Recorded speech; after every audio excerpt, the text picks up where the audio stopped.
Are you tired, frustrated, overwhelmed, being pulled in a million different directions, deadlines and projects at work, responsibilities at home, and you really don't know what to do? Well, you've tuned into the solution. We educate, we empower, and we equip individuals to live the best life possible. And we partner with businesses and organizations to achieve the best possible results. How do we do this? We teach you the value of time. It's the great equalizer. Every day we begin with 24 hours and it's a countdown. And what you do with that time, how you allocate it, what you make as your priorities, how you focus on your values will determine the amount of success that you experience. On today's show, you'll discover the tools on how. Just begin to try to develop a relationship or seek out answers that can help you go from where you are to where you desire to be. And no one's saying that you're average, because average people wouldn't be here today. But what I am saying is that you have a desire to do more. You have a desire to accomplish more. And someone who's already in pursuit of that, and someone who's enjoying the benefits of doing that, I always believe there's more I can learn. They definitely have something that they can offer me. I'm always buying people cups of coffee and cheesecake. If there's a successful woman, I've never heard one yet turn down cheesecake. Would you like? Oh, I loved you. Where's your favorite cheesecake? Well, you know what? Whatever. If it's someone, if it's a couple, if it's a gentleman, for me, my husband and I were taking him out to dinner. What's your favorite restaurant?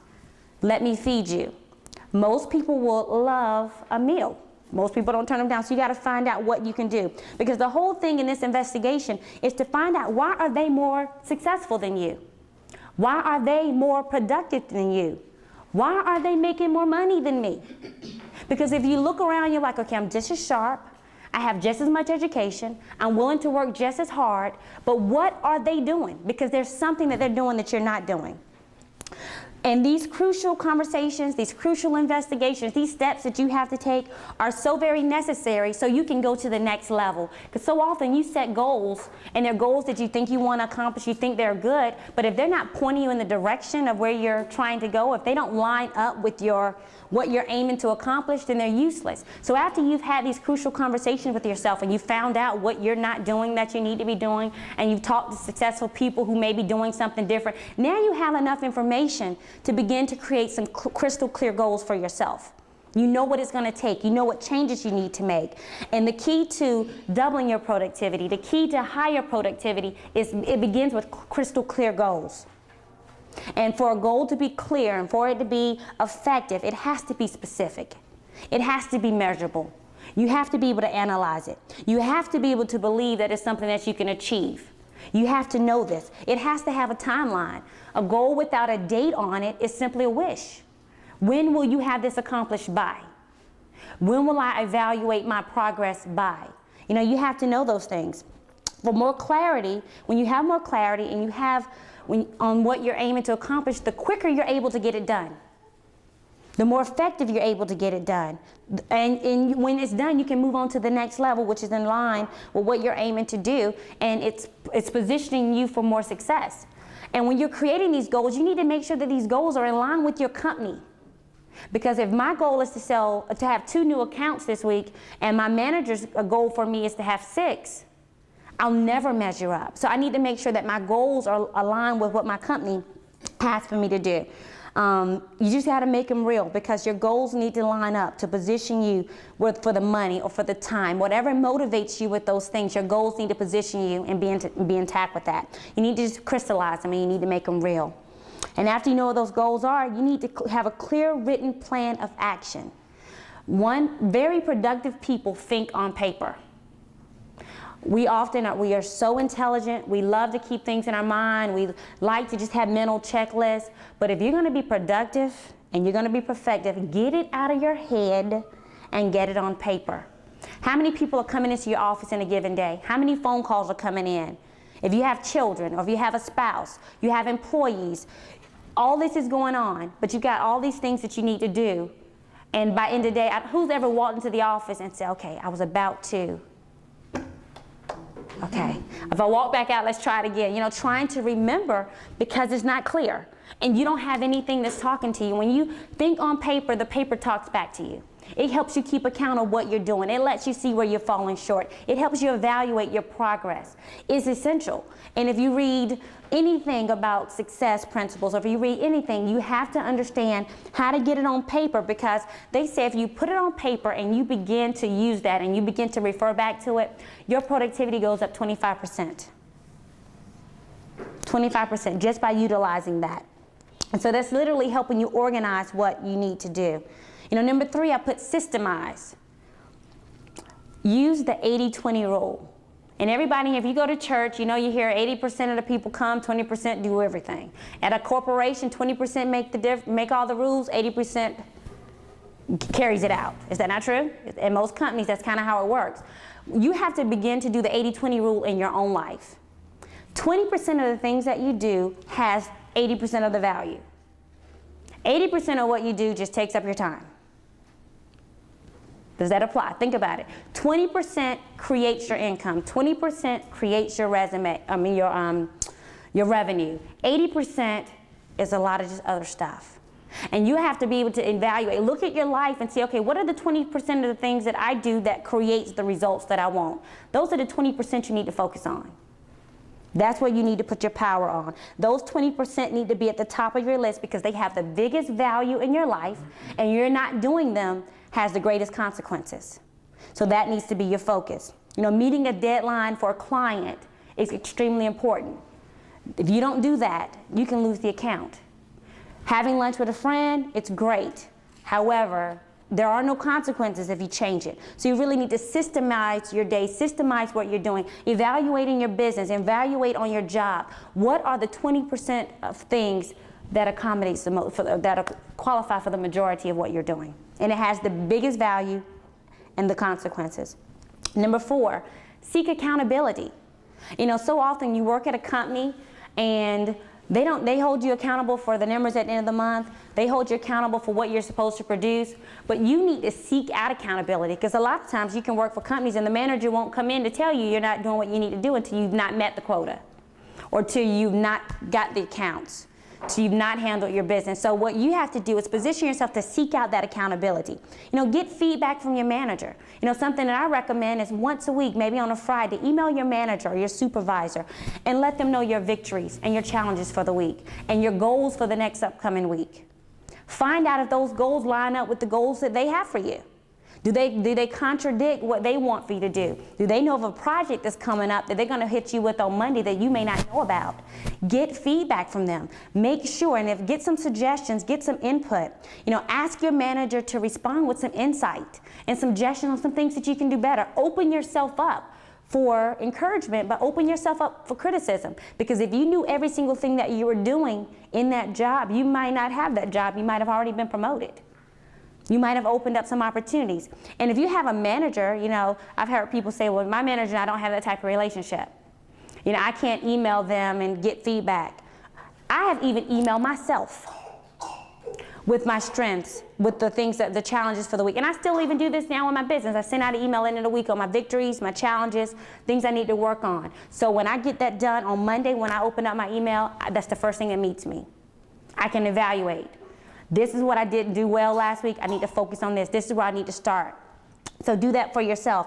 But most managers are open. Most supervisors or managers, they hire you because there's a job they need for you to do. And they want you to do it well. So when you seek out their help, it improves the communication, it lets them know your commitment level, and it creates a win-win situation. Because if I was a manager and I had several people on my team and I had one who was coming to me for some direction, I would make sure that person got everything I needed, that they needed to be a success. I would make sure that that was an environment for success. I would focus on that. And when you do this, be it with a manager or with yourself, you're creating a contract around your commitment and around your communication. And those things are really what's going to be a big indicator of your success and what you're able to do. You know, when I first started this business, I knew tons about time management, organization. I knew about productivity, but there was a lot I did not know. So the first thing I did was I surrounded myself with a team of people who could help fill in all the gaps on where I was weak. I sought a business advisor. I sought all these different people, so that instead of Keisha now having the answer and Keisha being responsible for the success, I had a team of people together that instead of coming to Keisha, our success was now on a whole team of people. It wasn't just me. And although you may work for a company, that's what you need to do. You need to create an environment or a team of success. So everything's not just on Cheryl. There's a whole bunch of insight and input going into this. So if Cheryl succeeds, this team has been successful. If Cheryl fails, this team has failed. So creating that type of environment, and therefore your productivity is no longer just limited to you. It's not all on your plate. You open it up. So you need to allow people to help you do that. In your notes, I have put in something I created. I call it the ABCDE priority guide. So many people talk about confusion. Well, I know all these things I need to do. I don't know how to prioritize them. It's very, very simple. I am a humongous fan of to-do lists because it gives you a blueprint every single day for your success. It lets you know what you're accomplishing and what you're not. And it's very, very simple, very easy. The A's, when you write out your list in the morning or the night before you go to bed on the things you need to accomplish, or before you leave work and you're jotting it all down.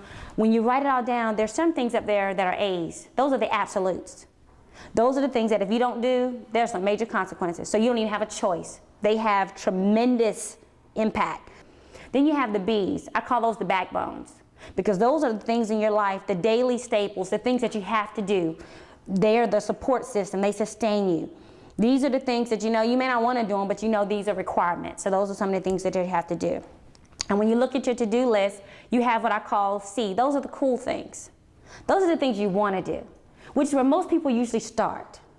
That's the fun stuff. You go into work and you want to go get a cup of coffee and catch up with your friend, and so that's cool. Or you want to call and check, or you want to read the newspaper, or you want to take a break. Those are the cool things. You don't get paid real well for the cool stuff. And you should never be doing a cool item when you still have A and B tasks on your list that has not been done. A and B tasks are what makes your boss look good. A and B tasks are what gets you bonuses. A and B tasks are what gets you promoted. But we fill our life with all the C's, and we're busy. We're running. And then you want to understand why they want you to do more. There's another project, there's another deadline, another account, another call, and you are flabbergasted. You don't see if you're coming or going. And it's because you are doing tons of C's.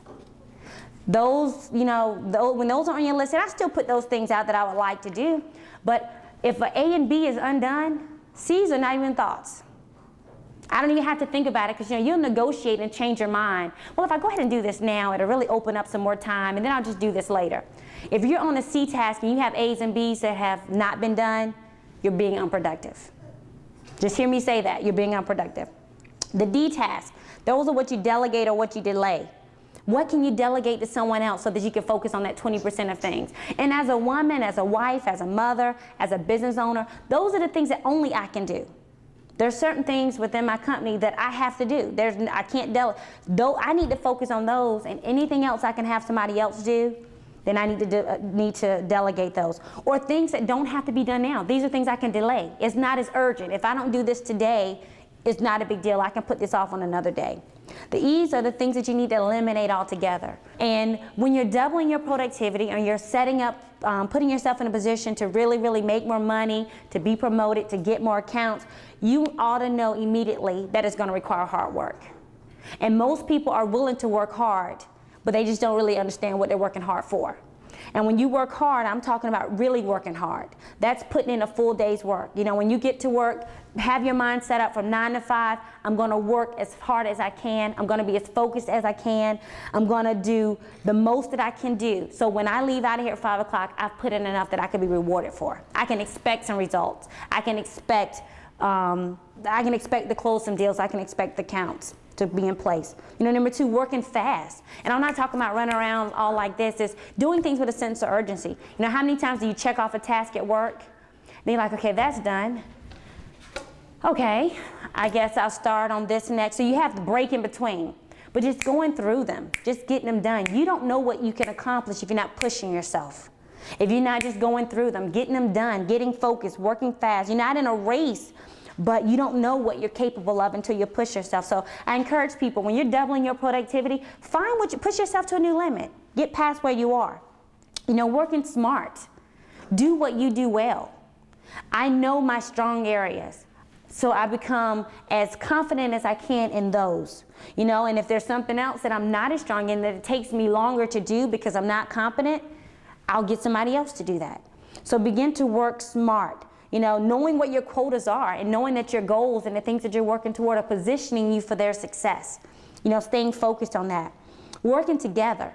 You know, multitasking is a way of life. You know, when you're closing an account and you're having to do several pieces of it, you know, work it all the way through. You know, work it together. Don't do a piece of this one today and a piece of this tomorrow. If you're working an account and you're closing a deal, progress through it as much as you can. So when you file it away, it's done. Then you can move on to the next one. Work efficiently. You know, simplify and streamline the things that you need to do. Don't spray. Focus. Because everywhere you look, people are competing for that client. Everywhere you look, people want that account. The people in your office want that bonus. The people that want to close the deal, everybody's selling a house, everybody's trying to buy a house. The competition is out there everywhere you look. Jobs, you know, you're doing that. But the only person and only thing that you can control in any of that is you. And the person who's going to get the results is the one who wins. We can call it what we want. We can be very nice. We can be very attentive. But the person who gets the results gets the bonus. The person who gets the results gets the promotion. And there are two keys that I want to encourage you to get from today as you're striving to double your productivity. The first one is to become more demanding of yourself than your manager. You know, don't let your manager, especially if you're on a commission job and you get bonuses, don't let your manager set your income for you. You know, they may say, I want you to close this, and this could be a $60,000 a year. If you do these things, this is the equivalent of $60,000. This is what we'll pay you. Why not say, why don't I do that and more? I'm not satisfied unless I'm at 75. So don't allow them to box you in. Get their tools and get their help, but position yourself to go more than that, to do more and to accomplish more than that. Another thing is, you know, your manager shouldn't set my lifestyle for me. I know how I want to live. I know what I want to do for my children. I know where I want to travel to. Those are things that are personal to me. I need to set goals that allow me to do those things. And you need to set goals that push you past where you are for new levels of growth, to new levels of success. If you're not consistently putting goals out there before you, you don't know what you can press for. You don't know what you can achieve. You don't know what you can accomplish if you're not continuously pressing. And if you're doubling your productivity, you're aiming to accomplish more, you're aiming to be more, you're aiming to do more, you need to consistently be in pursuit of something. You need to, one of the things I want you to think about, you know, just with some of the things that I've shared about doubling your productivity, and a lot of them are just keys and little tips that you could actually do. If you were to spin ahead 3 years, 5 years, and 10 years from now, and you did the things that we talked about today, where would you be professionally? If you truly double your productivity, if you took what you do right now and you doubled it, where would you be? How much money would you make if you just doubled? Because 3 years are going to come, 5 years are going to come, 10 years are going to come. Only you can determine where you'll be at that time. You know, what type of difference are you making? If you're one who wants to give money away, or there are things that you believe in supporting, how much can you do if you really, really doubled your income? Just think about doubling your income. What would change about your life? You know, when people are talking about you, what would they say about your work ethic? How would your attitude change? If you did the things now to double so that you could create double what you have right now, what would change for you? And when you think about that, you know, instantly when you think of doubling your productivity, I use money because we can instantly think, okay, here's what I make a year. Double that. Can you just take a breath? It's like, ooh, that'd be pretty nice. You know, think about that. And why I say that is because I want you to visualize that person, you know, 3 years from now, 5 years from now, 10 years from now, accomplishing that whichever it is you want to accomplish. Because if you visualize that person and you begin to see yourself as that person and you move in the direction of that person, guess what? Your actions and your discipline and your goals will begin to point in that direction. Because I can't see myself making the income that I need to make and then justify goofing off over here. If I'm goofing off at work, or it's 3 o'clock and I'm thinking 2 hours if I go, and maybe I water the plants. You know, just things that you can do. How can I justify that if I want this income? It's Friday. You know how people get on Fridays? 12 o'clock you get back from lunch and you're kind of like, woo, it's the weekend. You know, if I'm aiming on that type of income, then until 5 o'clock, it's showtime. You know, until 5 o'clock, I got stuff to do. I'll catch you like, no, I can't go, I can't meet you in the restaurant. We can't talk and catch up. No, I have work to do. Because if you see yourself and you're moving in that direction, you're aiming on that person becoming a reality to you. So you give yourself a standard. You know, I know how much I want to weigh. And I know I love cheesecake. However, when I stand on the scale every morning, because I do, I know whether or not I can have cheesecake or not. The scale sets a standard for me. You know, the future that you want, the money that you want to make, the position that you want to make, it sets a standard for you. And then every single thing else should line up with that. And when it contradicts, you know it. It doesn't feel right. One of the things that will help you position for that is if you allow one question to be your sounding board all the time. What is the most valuable use of my time right now? Ask yourself that. You know, when you're doing something, what is the most valuable? What is going to get me the most value for this? Okay, what is the benefit for this? If I do this right now, what is it going to mean an hour from now, 2 hours from now, a week from now? And if the answer is absolutely nothing, stop. It's not allowing you to be productive. If it's not going to make you any money, if it's not going to give you any more time with your family, if it's not going to make your manager give you an attaboy or attagirl, or if it's not going to be productive, or you're not going to get the bonus, why are you doing it? And a lot of people on their jobs are not as productive as they should be because they feel like I'm doing just enough to get by. Okay, that's enough to keep your job, but what is it doing for your life? You know, that's enough to keep everybody pleased. I'll stay below the radar. But is staying below the radar good enough for you? Is that putting your family in the house that you want? Is that taking the trips that you want? So staying under the radar keeps you on the payroll, but what is it doing for you? Only you can answer that. And you have to realize at the end of the day, we're all thankful for jobs and we're thankful for opportunities, you know, be it sales or whatever we do. But at the end of the day, there's only one person who has responsibility for making sure your personal and your professional lives are productive. That's you.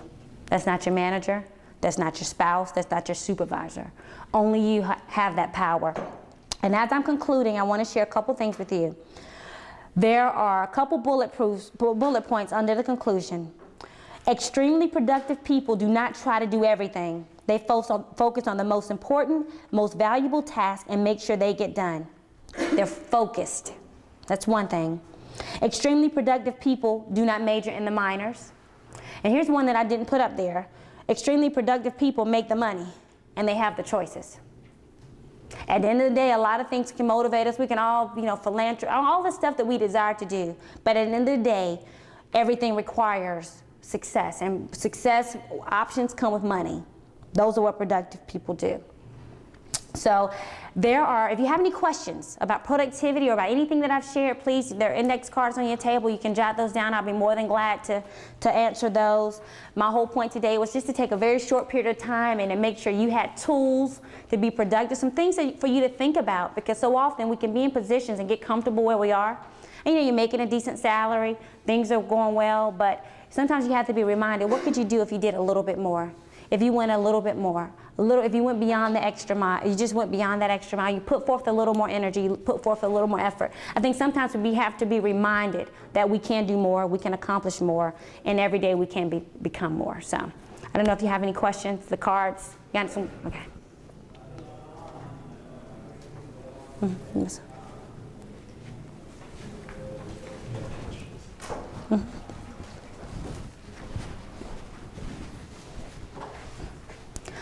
This is a good one. How do you remain productive when your manager is always giving you new projects? Two things with that. Oh, hey, are you checking to see if that's our question? First thing is, actually, you need to constantly be in communication with your manager. Because if they're giving you all these things and you still have a pile of things that are not done, they may not even realize those things aren't done. They may even forgot that they've given those to you because they're just getting put on their desk, so they're just passing it to you. You know, I think managers are excellent with that, just, you know, just keeping it going. So what you do, you got to communicate. You need to find out for them, you know, Joe, What's top priority? What do you need first? I'm working on all of these. Tell me what order you need me to get them done, and that's the order I'll get them done. If anything changes, please let me know, because until I hear differently, I'm going straight down the list. That's simple. It only takes a few minutes. That communication, you know, just writing it out. Here's what I'm currently working on. He's like, oh, you don't even need to do that anymore. That meeting was canceled. How much time would you have taken to work on that? You know, have them look through, here's the project I'm working on, give me some input, and find out from them what takes priority. That's good, because you know what, they may not realize. If they're having deadlines and they're having projects and they're having to answer, the last thing they think about is all that you're doing, because they're having to give an account for things when they get into the office. So, how do you remain productive and efficient at home and at work without either suffering? That a good question? That's good. I wonder if that's a man or a woman. Because you can answer a different way, different perspective. You know what? A plan. Because we all have professional lives and we all have personal lives. But at the end of the day, how great is a successful professional life if it costs you your family? And how awesome is your family if you can't provide for them? So it really is striking up a balance and determining what's important to you, and then creating your life around that. Because, you know, if you're professional, you're 8 to 5, you're working, and, you know, if you're a married couple, communicate to find out who can do what. You know, make it a team effort. Find out what your roles are, you know, as a woman. You know, what are the things that your husband may need for you to do? You know, as a family, what are the things that you're solely responsible for? What are the things nobody else can do? I like to say this, what are the imperatives? What are the things that I have to do? Get those things taken care of first and build from there. And then making sure that even though you have tons of things going on in your professional life, that you don't forget you have a personal life and you have a family, you have children. Because, you know, careers are awesome, making money is wonderful, but at the end of the day, your kid's not going to be 5 forever. At the end of the day, your wife is not going to keep dinner on the table but for so long before getting a little bit of an attitude. You know, it always